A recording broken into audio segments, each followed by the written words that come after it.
Very good morning and welcome to athavannews.com. Today Wednesday, 16th of December 2015. Today's paper highlights read by Edward Udedas Devasagayampillai. Now let's move to have a look on today's Daily Mirror. A picture is seen on the top of the newspaper. Protest. The Ceylon Bank Employees Union staged a massive protest outside the Ford railway station yesterday against several budget proposals. It was the only trade union which struck work yesterday. Kotakithana DNA tests point to suspects' culpability in 6 killings. The CID yesterday informed court that the DNA tests on the sample obtained from the 37-year-old suspect had matched the DNA tests on the object recovered from the locations and the bodies of 6 women killed in Kahawatha, Kotakithana and the surrounding areas. Sri Lanka will set an example to the world, US official. The efforts taken by Sri Lanka to successfully rebuild the country and to reconcile its people would set an example to the rest of the world, which is burdened with conflict today. Visiting US Under Secretary of State for Political Affairs designate Thomas Shannon said yesterday.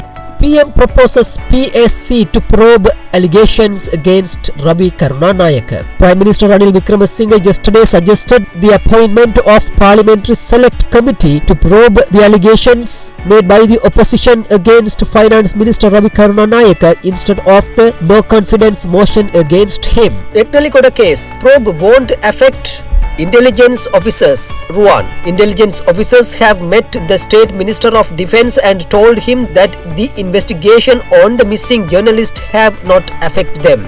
State Minister for Defence Ruan Vijayvarthana yesterday assured that the probe on the alleged abduction and killing of journalist Piragith Eknalikoda would be carried out in a manner which would not affect any intelligent officers. TU Alliance pleased with PM's assurance. Government, semi-government and private sector trade union alliance convener Saman Ratnapriya yesterday expressed satisfaction at the concessions agreed to by Prime Minister Ranil Wickremesinghe on most of the demands made by the alliance.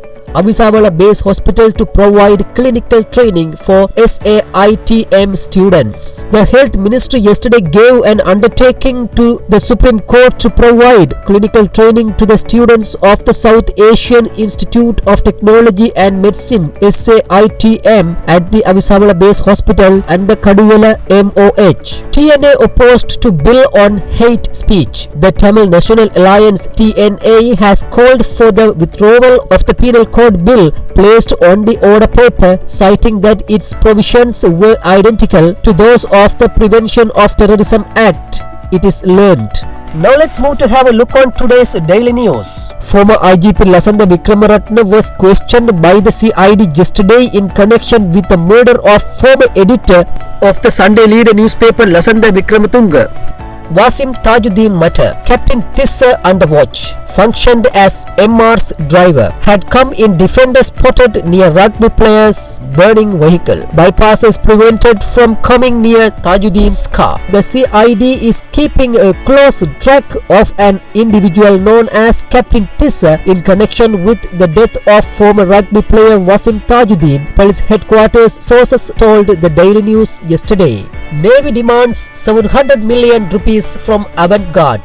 The Navy has sent a letter to Avantgarde Security Services Private Limited demanding 700 million rupees which it owes to the Sri Lanka Navy. Navy media spokesman Captain Alawi Akram told the Daily News that Avantgarde Security Services Company owed the Sri Lanka Navy 700 million rupees. Police arrest Temple Till robber. Ella police arrested a suspect who robbed the pin kataya of a temple near the Ella town upon a complaint made over the phone by a Buddhist monk. Ex-JMO arrested for performing abortion on young mother. A retired judicial medical officer JMO in Kalutara who performed an abortion on a young mother was arrested by the Panadura South Police. Police said the doctor had performed the abortion on the request of 2 policemen. Toddler drowned in irrigation canal. A 2.5-year-old child drowned after falling into an irrigation canal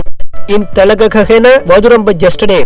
The child's body was later found about a half a kilometer down the canal.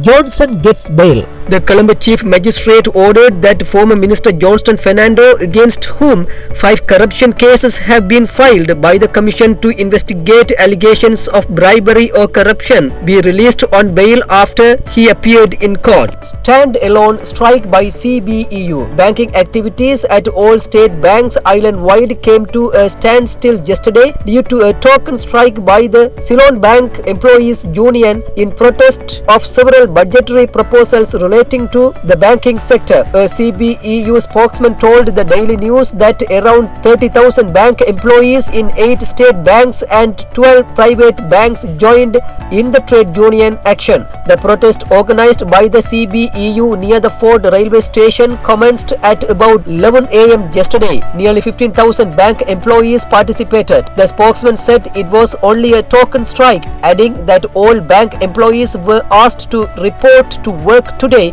and assured that the banking activities would come to normal today. Now let's have a look on today's Ceylon Today. Salesman tries to sell pirated Microsoft software. Microsoft head shocked.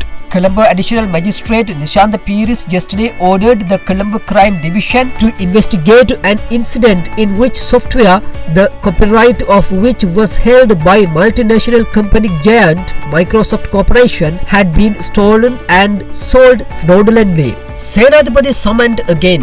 Avant-garde chairman Nisantha Senadipati was summoned to appear today before the Presidential Commission. Christmas seasons committee to monitor consumer goods. Minister of Rural Economic Affairs P. Harrison said yesterday that a ministerial committee will be appointed to ensure that goods are available at affordable prices during the festive season. With that, we come to an end of today's paper highlights. Thanks for listening to AthavanNews.com. We will come with more news tomorrow morning.